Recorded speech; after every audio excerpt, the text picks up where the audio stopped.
ఇది ఈ వేప చెట్టు ఎన్ని సంవత్సరాలు?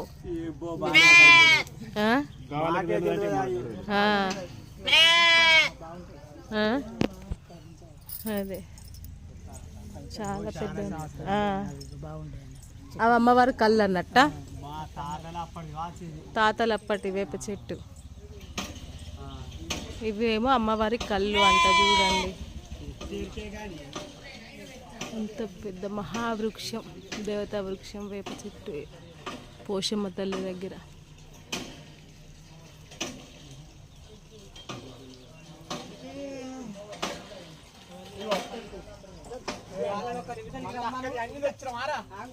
రమ్మని